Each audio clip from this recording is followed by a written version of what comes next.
దిశ టీవీకి స్వాగతం. ముందుగా ప్రేక్షకులకు క్రిస్మస్ శుభాకాంక్షలు. ముందుగా హెడ్లైన్స్.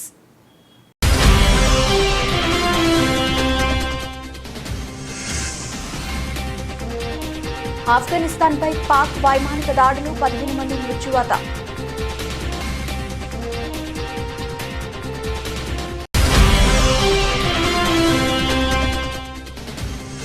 వాజ్పేయి శత జయంతి కానుకగా ప్రధాని కీలక నిర్ణయం, నదుల అనుసంధానానికి మోదీ శ్రీకారం.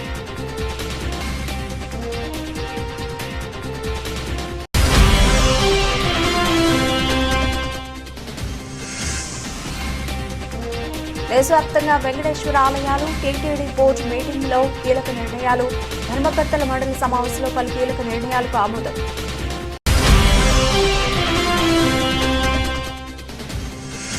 పూరగుడిసె ఉన్నోళ్లకే తొలి విడత ఇళ్లు, ఇంద్రమ్మ ఇళ్లపై మంత్రి పొంగులేటి ఆసక్తికర వ్యాఖ్యలు.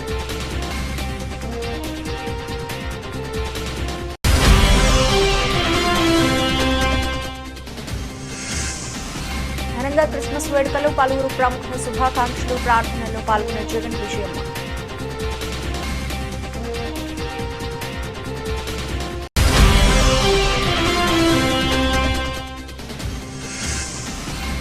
మహిళల అండర్ 19 T20 ప్రపంచ కప్ భారత జట్టు ప్రకటన, 3 తెలుగు అమ్మాయిలకు చోటు.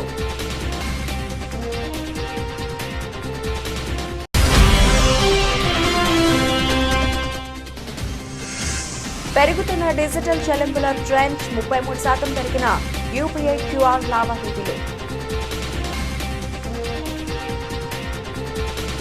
ఆఫ్ఘనిస్తాన్ పాక్టికా ప్రావిన్స్ బర్మల్ జిల్లాలో పాక్ వైమానిక దాడులు జరిపింది. ఈ దాడుల్లో మహిళలు, పిల్లలు సహా 15 మంది మరణించారు. ఈ నెల 24న రాత్రి సమయంలో పాక్ దాడులకు పాల్పడింది. 7 గ్రామాలు లక్ష్యంగా చేసుకుని దాడులు జరపగా లామన్లో ఒకే కుటుంబానికి చెందిన 5గురు మృతి చెందారు. ఈ వైమానిక దాడిని పాకిస్తాన్ అధికారికంగా ధృవీకరించినప్పటికీ ఆఫ్ఘనిస్తాన్లోని తాలిబాన్ రహస్య స్థావరాలపై ఈ దాడి జరిగిందని భద్రతా వర్గాలు చెబుతున్నాయి. ఈ దాడిలో మరణించిన వారి సంఖ్య కూడా పెరిగే అవకాశం ఉందని సమాచారం. ఈ దాడి బర్మల్లోని ముల్క్ బజార్ గ్రామంలో భారీ విధ్వంసం సృష్టించింది. ఇది మానవతా సంక్షోభాన్ని మరింత పెంచింది. ఈ దాడిలో పెద్ద సంఖ్యలో పౌరులు గాయపడ్డారని, ఆ ప్రాంతంలో నష్టం వాటిల్లని స్థానిక అధికారులు పేర్కొంటున్నారు. ప్రస్తుతం సెర్చ్ ఆపరేషన్ కొనసాగుతోందని, మృతుల సంఖ్య పెరిగే అవకాశం ఉందన్నారు. తాలిబాన్ రక్షణ మంత్రిత్వ శాఖ ఈ దాడులను తీవ్రంగా ఖండించింది.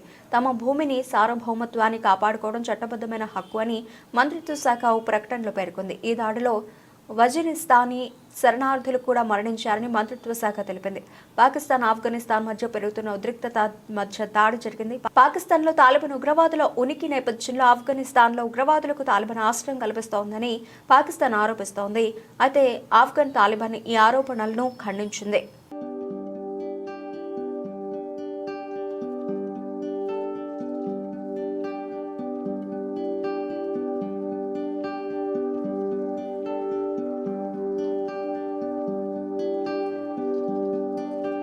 మాజీ ప్రధాని అటల్ బిహారీ వాజ్పేయి 100వ జన్మదినం సందర్భంగా భారత ప్రధాని నరేంద్ర మోదీ పలు కీలక ప్రాజెక్టులకు శంకుస్థాపన చేయనున్నారు. దేశవ్యాప్తంగా నీటి వనరులను పూర్తి స్థాయిలో సద్వినియోగం చేసుకుంటూ నీటి కొరతను తీర్చే బృహత్తర కార్యక్రమం నదుల అనుసంధానంలో భాగమైన can Betwa river interlinking project నిర్మాణం కోసం మధ్యప్రదేశ్లోని ఖుజరహోలో ప్రధాని మోదీ శంకుస్థాపన చేయనున్నారు. దీంతో పాటు Omkareshwar floating solar project, Vajpayee స్మారకార్థం ప్రత్యేక స్టాంప్, నాణం విడుదల వంటి కార్యక్రమాలను కూడా మోదీ చేపట్టనున్నారు. దేశవ్యాప్తంగా నదుల్లో నీటి లభ్యత వినియోగంలో తీవ్ర వ్యత్యాసాలు ఉన్నాయన్నారు. కొన్ని నదుల్లో నీటి లభ్యత తక్కువగా ఉండి దానిపై ఆధారపడే ప్రజలు ఎక్కువ సంఖ్యలో ఉంటున్నారు. కొన్ని నదుల్లో నీరు వృధాగా సముద్రంలో కలిసిపోతోంది. ఈ పరిస్థితిని చక్కదిద్దే ఏకైక మార్గం నదుల అనుసంధానమేనని మాజీ ప్రధాని అటల్ బిహారీ వాజ్పేయి పలు సందర్భాల్లో తెలిపారు. ఆయన ప్రధానిగా ఉన్న సమయంలో దీనిపై సమగ్ర అధ్యయనం కూడా చేయించారు. ఆయన కలలుగన్న ఈ ప్రాజెక్టును నిజం చేసేందుకు నేడు ప్రధాని మోదీ నడుం బిగించారు. ఇందులో భాగంగా ప్రధాని మోదీ మధ్యాహ్నం 12:30 ఖజురహో చేరుకొని కెన్ బెత్వా నదుల అనుసంధానం ప్రాజెక్టుకు శంకుస్థాపనతో పాటు పలు ఇతర కార్యక్రమాల్లో పాల్గొంటారు. అనంతరం మధ్యాహ్నం 2:20 ఢిల్లీకి బయలుదేరతారు. ఈ కార్యక్రమంలో మధ్యప్రదేశ్ గవర్నర్ మంగుభాయ్ పటేల్, ముఖ్యమంత్రి డాక్టర్ మోహన్ యాదవ్, కేంద్ర జలశక్తి మంత్రి సిఆర్ పాటిల్ కూడా హాజరు కానున్నారు.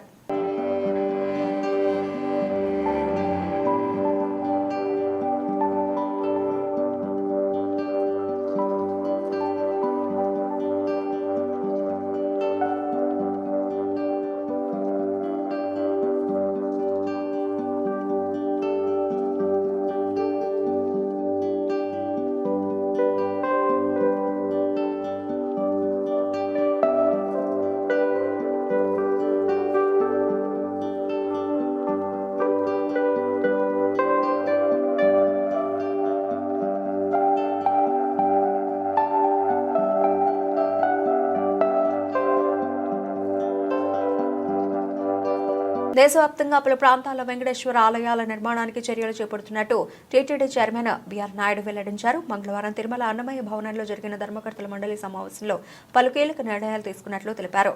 స్విమ్స్ దవాఖానాల్లో మెరుగైన వైద్య సేవలు, జాతీయ హోదా కోసం కేంద్ర ప్రభుత్వానికి సిఫార్సు, కాలినడక భక్తులకు వైద్య సేవలు, క్యాంటీన్ల నిర్వహణకు నూతన విధానం, అన్నప్రసాదాలకు 258 మంది సిబ్బంది, కంచి కామకోటి పీఠం సంప్రదాయ పాఠశాలకు ఎస్వి విద్యాదాన ట్రస్ట్ నుంచి 2 కోట్ల రూపాయల ఆర్థిక సాయం, సర్వదర్శనం క్యూ లైన్లలో 3.36 కోట్ల రూపాయలతో 6 టాయిలెట్ బ్లాకుల నిర్మాణం, ఒంటిమిట్ట కోదండ రామాలయం విమాన గోపురానికి 43 లక్షల రూపాయలతో బంగారు కలశం ఏర్పాటుకు నిర్ణయించినట్లు వివరించారు.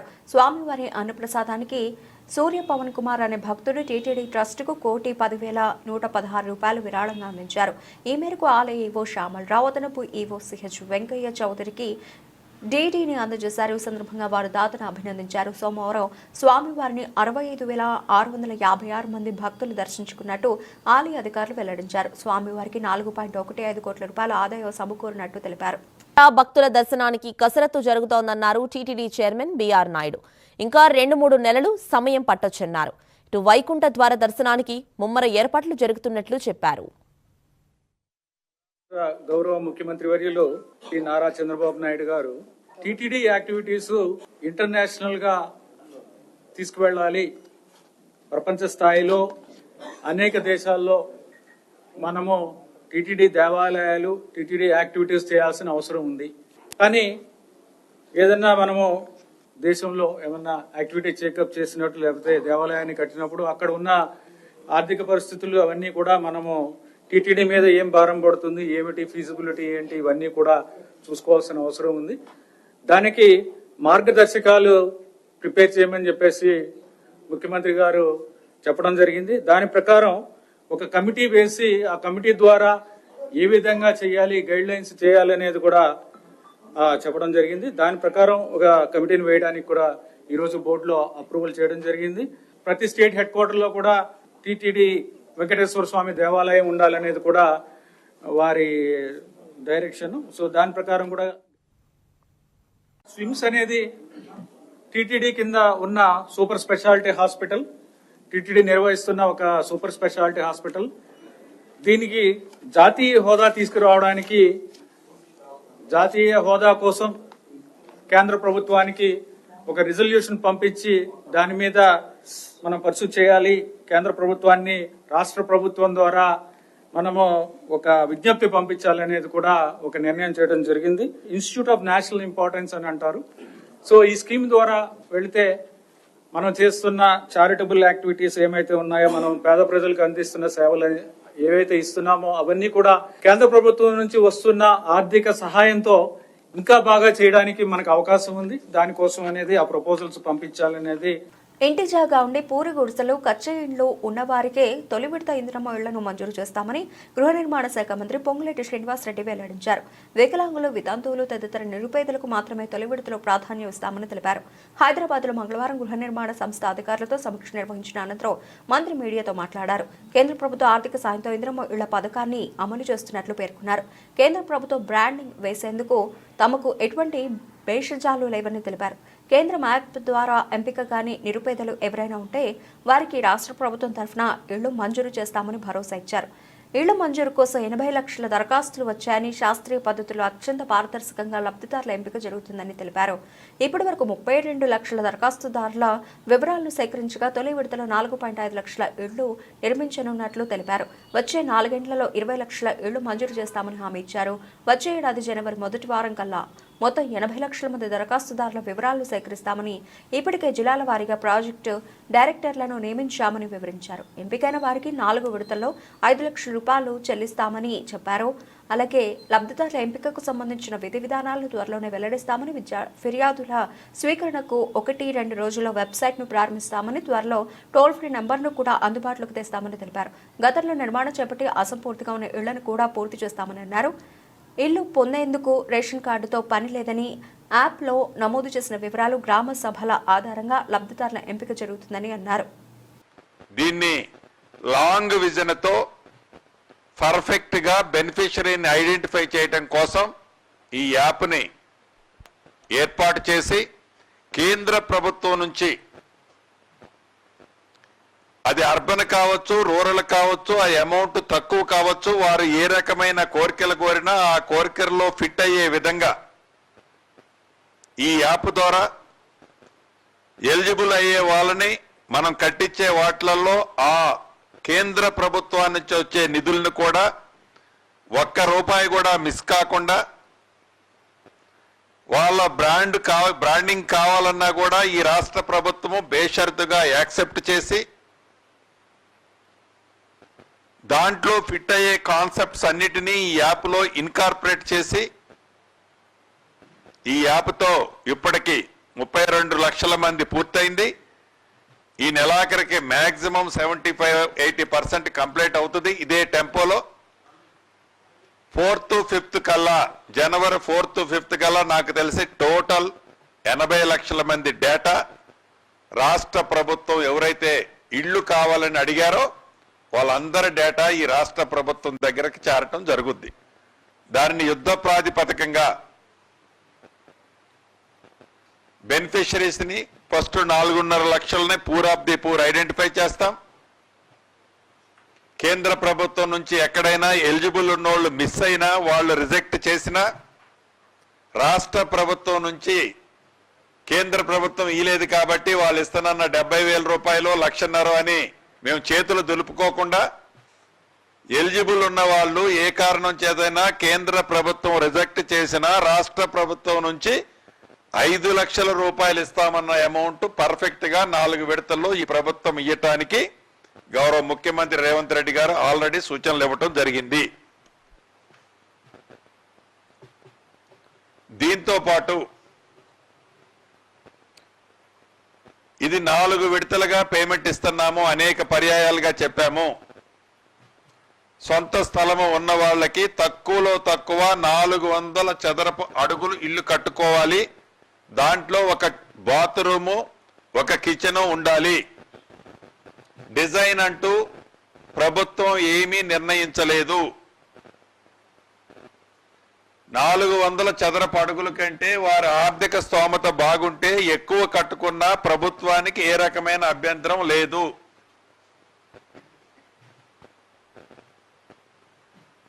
నాలుగు విడతల్లో ఫౌండేషన్ కి 1,00,000 రూపాయలు, కిటికీ లెవెల్ కట్టితే 1,25,000, స్లాబ్ వేస్తే 1,75,000, గోపరేషన్ టైంలో మిగిలిన 1,00,000, మొత్తం కలిపి 5 లక్షల రూపాయలు గ్రీన్ ఛానల్లో నిరుపేదలకి, ఇల్లు కట్టుకున్న వాళ్ళకి ఇందిరమ్మ ఇళ్ల స్కీమ్ లో ఇవ్వటం జరుగుతుంది.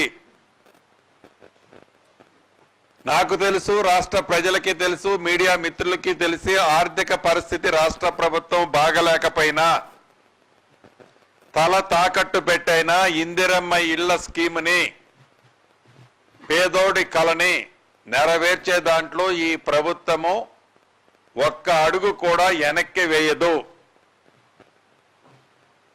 ఇందిరమ్మ కమిటీలు ఏవైతే ఉన్నాయో గ్రామ సభ పెట్టినప్పుడు ఎలిజిబుల్ ఉన్నోళ్ళని ఐడెంటిఫై చేసే దాంట్లో పూర్ ఆఫ్ ది పూర్ పీపుల్నే ఐడెంటిఫై చేసుకోవాలి. ఏ రకమైన ప్రలోభాలు ఈ ఇందిరమ్మ స్కీములో ఉండొద్దు. ప్రపంచవ్యాప్తంగా క్రైస్తవులు క్రిస్మస్ వేడుకలను జరుపుకుంటున్నారు. చర్చిలు గత రాత్రి నుంచి విద్యుత్ దీపాల అలంకరణలతో కనబడుతున్నాయి. కేరళలోని ఎర్నాకులంలోని saint province of Assisi Roman Catholic metropolitan కేథడ్రాల్ను లైట్లు, క్రిస్మస్ క్రిబ్లతో అందంగా అలంకరించారు. మెదక్ కేథడ్రాల్ చర్చిలో క్రిస్మస్ వేడుకలు ఘనంగా జరుగుతున్నాయి. తెల్లవారుజామున 4:30 ప్రాతకాల ఆరాధనతో మెదక్ చర్చిలో క్రిస్మస్ మహోత్సవం ప్రారంభమైంది. చర్చి ఆనవాయితీ ప్రకారం సెలువను ఊరేగింపుగా తీసుకొచ్చి ప్రతిష్ఠించారు. Incharge bishop right reverend Ruben Mark భక్తులకు దైవవాక్య సందేశం ఇచ్చారు. యేసు ప్రభు జన్మదినం సందర్భంగా క్రిస్మస్ పండుగను ఉమ్మడి ఖమ్మం జిల్లా వ్యాప్తంగా క్రైస్తవులు ఆనంద ఉత్సాహాలతో జరుపుకుంటున్నారు. ఈ పండుగకు సర్వాంగ సుందరంగా చర్చిలు ముస్తాబయ్యాయి. క్రైస్తవ మందిరాల్లో ప్రత్యేక ప్రార్థనలు జరుగుతున్నాయి. ఈ సందర్భంగా ఖమ్మం నగరంలోని సిఎస్ఐ చర్చిలో వ్యవసాయ శాఖ మంత్రి తుమ్మల నాగేశ్వరరావు వేడుకల్లో పాల్గొని ప్రార్థనలు చేశారు. మంత్రి మాట్లాడుతూ క్రైస్తవులందరికీ క్రిస్మస్ శుభాకాంక్షలు తెలిపారు. సర్వమానవాళికి శాంతి సందేశాన్నిచ్చిన యుగకర్త యేసుక్రీస్తు జన్మదినం ప్రపంచానికి పండుగ దినం. క్రిస్మస్ పర్వదినం సందర్భంగా క్రైస్తవ సోదర సోదరిమణులకు తన శుభాకాంక్షలు తెలియజేశారు. ప్రేమ మార్గంలో ఎవరి మనసునైనా జయించవచ్చునని తన జీవితం ద్వారా నిరూపించిన క్రీస్తు మార్గంలో నడుస్తూ సాటి మనిషికి మేలు చేయడమే మన ముందున్న కర్తవ్యం. ప్రేమ, కరుణ, సహనం, దయ, త్యాగ గుణాలను అలవాటు చేసుకుని జీవితాన్ని శాంతిమయం చేసుకుందాం.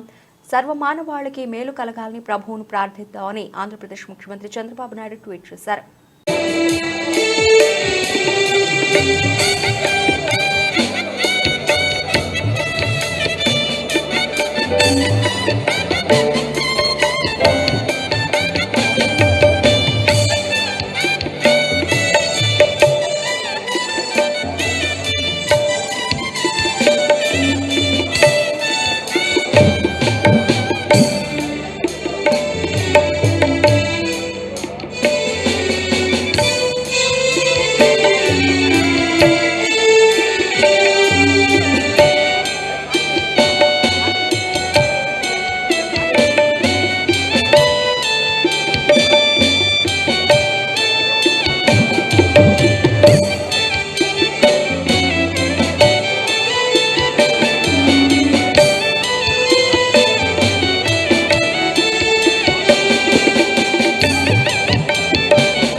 హనుమకొండ జిల్లా భీమదేవరపల్లి మండలం కొత్తకొండ శ్రీ వీరభద్రస్వామి జాతర బ్రహ్మోత్సవాల సమీక్ష సమావేశానికి హాజరై స్వామివారిని దర్శించుకున్న జిల్లా కలెక్టర్ ప్రావీణ్య 2025 జనవరి నెలలో జరుగు వీరభద్రస్వామి జాతరకు సంబంధించిన ఏర్పాట్ల గురించి సమీక్ష సమావేశం నిర్వహించారు.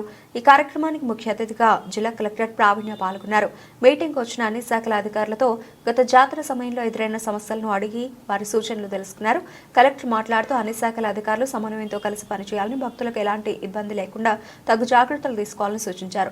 ప్రతి శాఖ వారు 24 గంటలు అందుబాటులో ఉండాలని, ఎవరు కూడా నిర్లక్ష్యంగా ఉండకూడదని, మీకు కావాల్సిన సిబ్బందిని అలాగే ఇతర సామాగ్రిని సిద్ధంగా ఉంచుకోవాలని పలు సూచనలు చేశారు. ఈ సమీక్షా సమావేశంలో జిల్లా అన్ని శాఖల ఉన్నతాధికారులు పాల్గొన్నారు.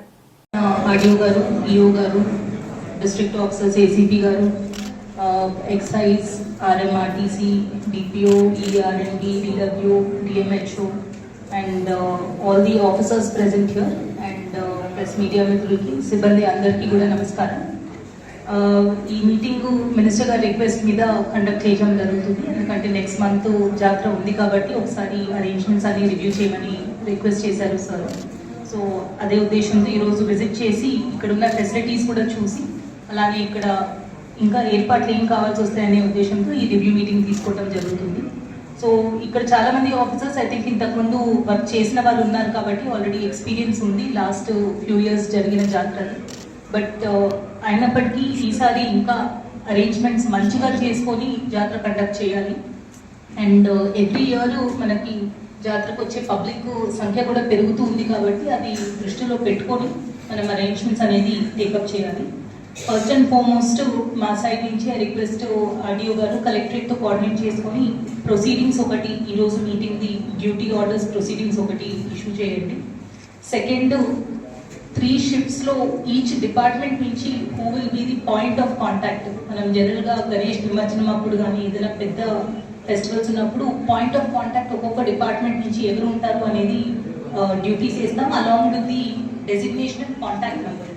సో అది కూడా ఇన్ కోఆర్డినేషన్ విత్ ఈఓ గారు మీరు కింద లెవెల్ సిబ్బంది వాళ్ళ ఫోన్ నెంబర్స్తో పాటు ప్రతి డిపార్ట్మెంట్ నుంచి ఆ టేబుల్ చేసి ఇవ్వండి. సో దట్ ఎవరికి ఫోన్ చేసుకోవాలి at any point of time అనేది క్లారిటీ ఉంటుంది. నెక్స్ట్ అర్జెంటుగా I request police and also EO గారు and local tahsildar and MPDO ఈరోజు కొన్ని sites, parking area sites visit చేసుకోండి. జాయింట్గా ఇన్స్పెక్షన్ చేసుకొని ఎంత ఎక్స్టెంట్ కావాల్సి వస్తుంది పార్కింగ్ ఏరియాస్, డిస్టెన్స్, అండ్ ఇది ఒక మ్యాప్ లాగా ప్రిపేర్ చేసి పెట్టండి. ఏ పార్కింగ్ జోన్ దేనికి కేటాయిస్తున్నారు, ఎటువైపు నుంచి వచ్చే ట్రాఫిక్కి ఎటు కేటాయిస్తున్నారు. అండ్ ఇది చేసేటప్పుడు ఏసీపీ గారు అన్నట్టు ఈ బుల్లెట్ కార్డ్స్ ఏవైతే ప్రొసెషన్లో వాడతారో వాళ్ళందరికీ కూడా సపరేట్ పార్కింగ్ అనేది ముందే డెసిగ్నేట్ చేసి పెట్టండి. అండ్ మోస్ట్ ఇంపార్టెంట్లీ ఇప్పుడే కల్టివేషన్ స్టార్ట్ అవుతున్న రైతులతో తహసీల్దార్ గారు, ఆర్డీఓ గారు మీరు ఒకసారి మాట్లాడండి అలాంగ్ విత్ ఈఓ గారు.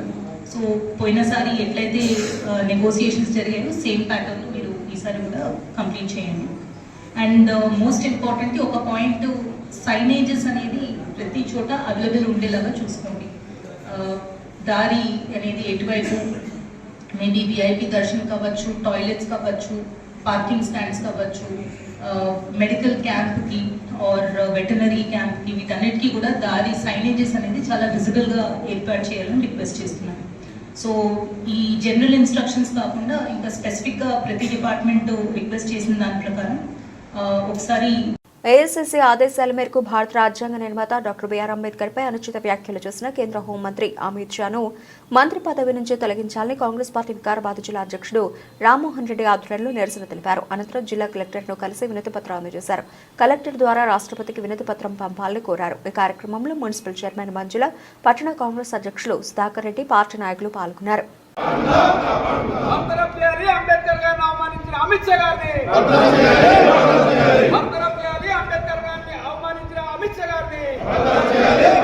ఖమ్మం జిల్లా వైరా మండలం స్నానాల లక్ష్మీపురం గ్రామంలో డిప్యూటీ సీఎం మల్లుభట్టి విక్రమార్క పర్యటించారు. శ్రీరామలింగేశ్వర స్వామి దేవస్థానం ఆవరణలో నిర్మాణం చేపట్టిన పలు అభివృద్ధి పనులను పరిశీలించిన deputy CM Bhatti Vikramarka MLA Maloth Ramdas Naik అభివృద్ధి పనులను వేగవంతంగా పూర్తి చేయాలని అధికారులను భట్టి విక్రమార్క ఆదేశించారు.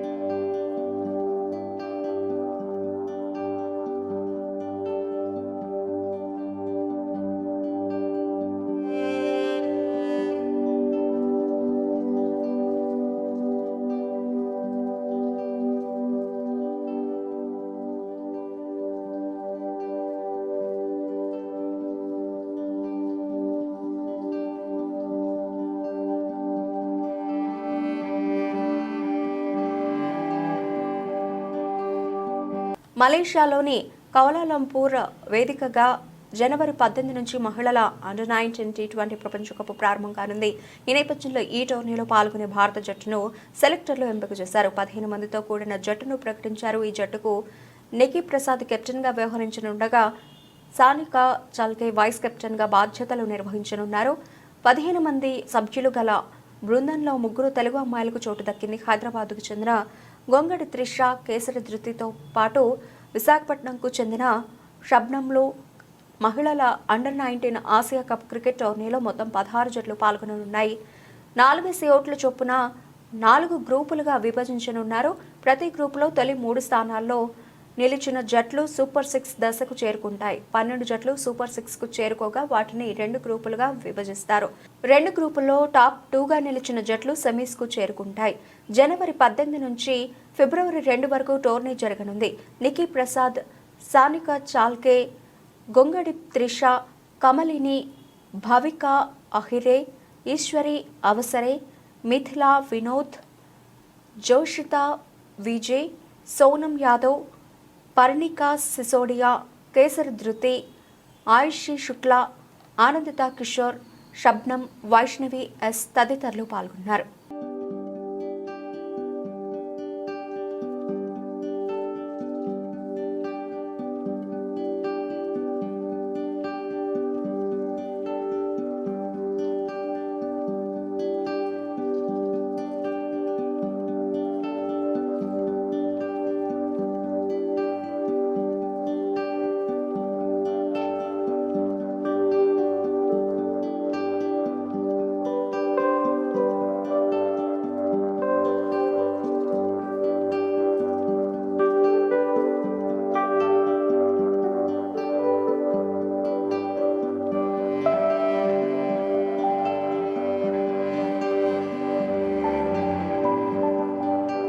ఎన్టీఆర్ కథానాయకుడిగా ప్రశాంత్ నీల్ దర్శకత్వంలో ఓ సినిమా తెరకెక్కుతున్న విషయం తెలిసిందే. దీనికి డ్రాగన్ అనే పేరు పరిశీలనలో ఉన్నట్లు సమాచారం.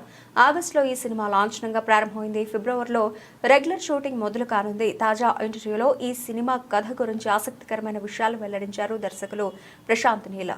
పీరియాడిక్ కథాంశంలో ఈ చిత్రాన్ని తెరకెక్కించబోతున్నామని, ఇందులో బంగ్లాదేశ్లో కష్టాలు అనుభవిస్తున్న తెలుగు వలసదారులను రక్షించే పోరాట యోధుడిగా ఎన్టీఆర్ అత్యంత శక్తివంతమైన పాత్రలో కనిపిస్తారని ఇంటెన్స్ యాక్షన్ థ్రిల్లర్గా ప్రేక్షకుల్ని మెప్పిస్తుందని తెలిపారు. సోషల్ మీడియాలో ప్రచారం జరుగుతున్నట్లు మైథలాజికల్ టచ్ ఉన్న యాక్షన్ సినిమా కాదని ప్రశాంత్ నీల్ స్పష్టతనిచ్చారు. ఈ సినిమా కన్నడ భామ రుక్మిణి వసంత్ కథానాయికగా నటించే అవకాశం ఉందని వార్తలు వస్తున్నాయి. మైత్రి మూవీ మేకర్స్, ఎన్టీఆర్ ఆర్ట్స్ సంయుక్తంగా ఈ చిత్రాన్ని నిర్మిస్తున్నాయి. ప్రస్తుతం హిందీ మల్టీ స్టారర్ వార్ 2తో బిజీగా ఉన్నారు ఎన్టీఆర్. ఈ సినిమా అనంతరం ఆయన డ్రాగన్ షూట్లో జాయిన్ అవుతారు.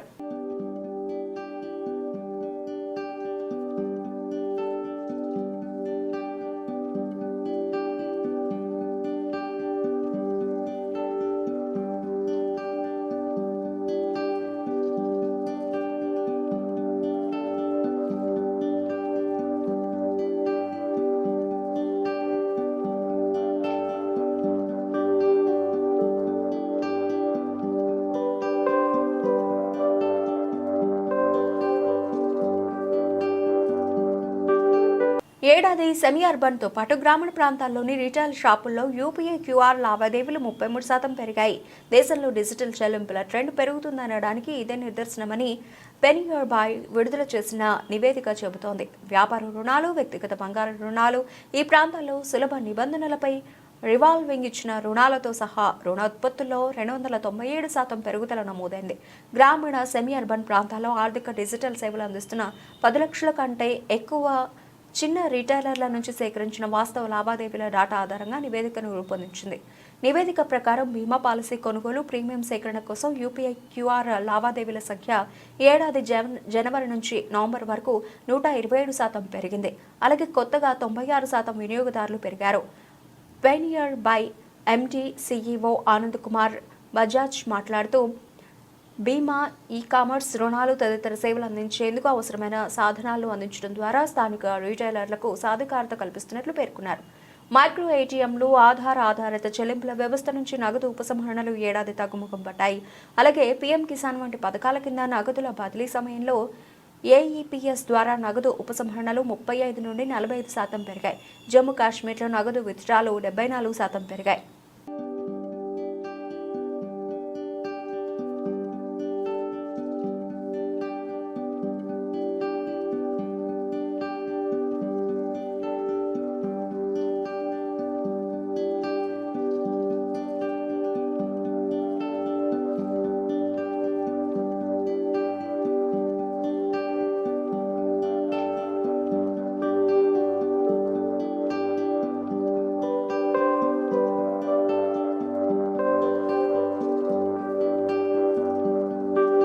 బులెటిన్ ముగించే ముందు హెడ్లైన్స్ మరోసారి.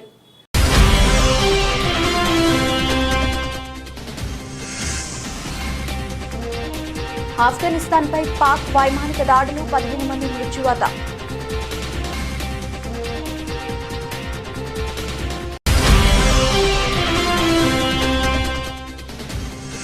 వాజ్పేయి శత జయంతి కానుకగా ప్రధాని కీలక నిర్ణయం, నదుల అనుసంధానానికి మోదీ శ్రీకారం.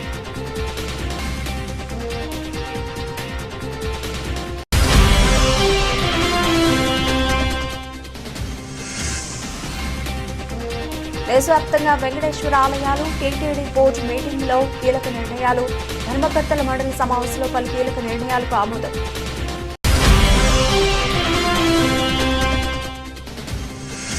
ఊరగుడిసె ఉన్నోళ్లకే తొలి విడత ఇళ్లు, ఇంద్రమ్మ ఇళ్లపై మంత్రి పొంగులేటి ఆసక్తికర వ్యాఖ్యలు.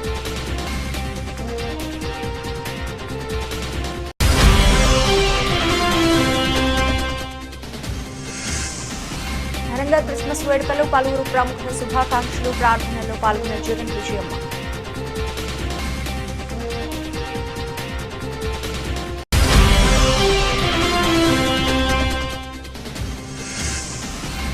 మహిళల అండర్-19 టీ20 ప్రపంచ కప్ భారత జట్టు ప్రకటన, 3 తెలుగు అమ్మాయిలకు చోటు.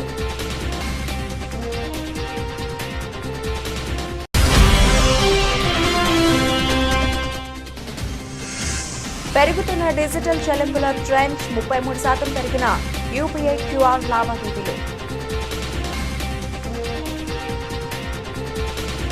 ఇవి ఇప్పటివరకు నవలసిన అప్డేట్స్. Keep watching.